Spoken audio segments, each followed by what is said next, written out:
Hi, it's Michelle Bursell. I'm so excited to be checking in with you again today. And I am going to be talking to you about one of my favorite books, Eat, Pray, Love. And it's getting a lot of attention right now because it's right at the movie theaters. I haven't seen it yet. But what I know about when I read that book, it sounded so great to take a sabbatical and go off to these foreign countries and really take that time to explore life and explore yourself. What I also wanted to get across, though, after reading that book, is that we can attain that at home.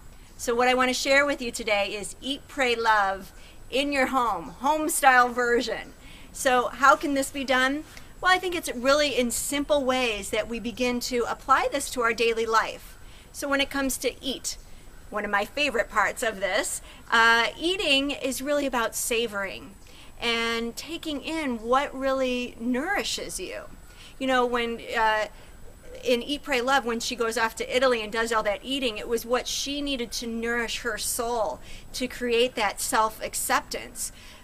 So it's up to us to really be able to tune into our bodies and say what's going to nourish me in that moment, and what can I and how can I savor this food that I am intaking. So maybe what your spirit needs is an ice cream cone, or maybe what it needs is some fruits and vegetables and whole grains. Whatever it is, if we can slow down in that moment and really appreciate how this food is nourishing us, body, mind, and spirit, is very powerful. And it's something easily that can be applied, whether you want to do it to one meal or 3 meals. The more you can apply it, the more you're going to feel that centeredness and groundedness within yourself, and really honoring your body and the food that you take in. Now, the pray portion is really about connecting to something larger than us.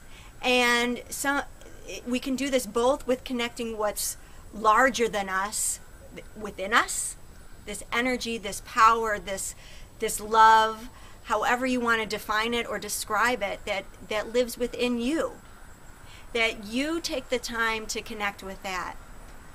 And also the energy that's beyond us, that's all around us at all times, that's supporting us. So if you take the time to connect and reflect about that energy, that's going to make you understand and really feel that sense that you are larger than life itself, and that you are an important part of that energy, and that it is nourishing to you to connect with it and reflect with it. So whether you do that in ritual ways, prayer, meditation, or whether that's with a walk in nature and you're connecting with that energy.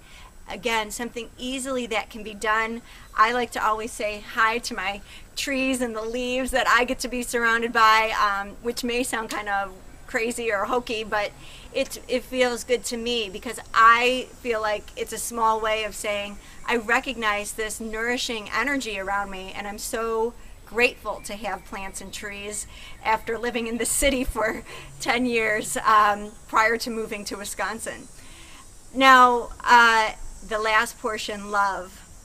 Love is really an honoring and a gratitude for all that's in our lives that supports us, that nourishes our soul, and that brings out that expansiveness within you. So what brings out that expansiveness within you, that energy that wants to give, that wants to shine, and that you reciprocate that naturally, that it flows out of you by simply honoring, by having gratitude for the abundance of support in your life. And again, that can come in the smallest of things to the largest things, as well as, to the smallest relationships, maybe the person checking out your groceries, or your dry cleaner, people that make our lives so much easier and makes things flow for our lives, to those deeper connections that we have with maybe an intimate partner, children, family, friends. So I hope that you begin to recognize that Eat, Pray, Love is not thousands of miles away waiting for you. It's daily available to you. And it's just up to you to decide to consciously make that choice to connect in those ways. And Eat, Pray, Love is a very fun and fulfilling way to do that. So I thank you for being a part of this community, for checking in with me today, and I look forward to touching base next week. Until then, live consciously and exceptionally well.